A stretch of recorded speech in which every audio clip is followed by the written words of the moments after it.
Good morning. മനുഷ്യൻ എപ്പോഴും മറ്റുള്ളവരെ ആശ്രയിച്ചുകൊണ്ട് കഴിയുന്നൊരു വിഭാഗമാണ്. എപ്പം നോക്കിയാലും മറ്റുള്ള ഒരാളുടെ സഹായം. പണ്ടെല്ലാം ഞാൻ പറഞ്ഞു കേട്ടിട്ടുണ്ട്, മറ്റുള്ളവൻ്റെ തല കൈക്ക് വെച്ച് കിടന്നാൽ ആ കൈ അവന് വലിക്കുമ്പോൾ നമ്മുടെ തല നിലത്തടിക്കുന്നു. ഇന്നെല്ലാവരും മറ്റുള്ളവരുടെ ചുമലിൽ ചാരി നിൽക്കാനാണ് എല്ലാവരും ആഗ്രഹിക്കുന്നത്. അതല്ല സത്യത്തിൽ നമുക്ക് വേണ്ടത്. നമ്മൾ സ്വയം മറ്റുള്ളവരുടെ ഒരു ചുമലായി മാറുക. അത് മാറണമെങ്കിൽ നിങ്ങൾക്ക് കുറച്ചുകൂടി ഒരു ഇന്നർ പവർ വരണം. ഇന്നർ പവർ എൻ്റെ കഴിഞ്ഞ വീഡിയോ പറഞ്ഞ പോലെ തന്നെ അത് സെൽഫ് മെയ്ഡാണ്.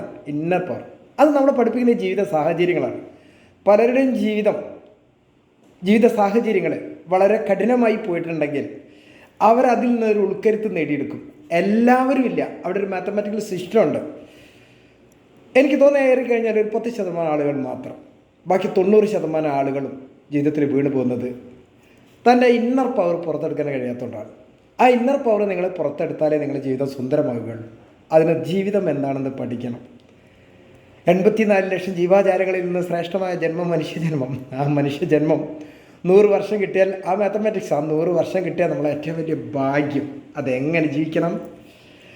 ആഭരണങ്ങൾ അണിഞ്ഞ് ആഹ്ലാദചിത്രമായി ജീവിക്കുക. അതെല്ലാവർക്കും കഴിയണം. അതാണ് നിങ്ങൾ ചിന്തിക്കുന്നതെങ്കിൽ നിങ്ങൾക്കങ്ങനെ കഴിയും. ആ ചിന്ത നിങ്ങളുടെ പ്രവർത്തനത്തിലേക്ക് കൊണ്ടുവന്നാൽ your life is lighting, otherwise your life is darkness. What you want I don't know, selected in your choice.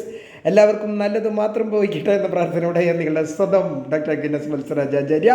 All the best. Thank you very much.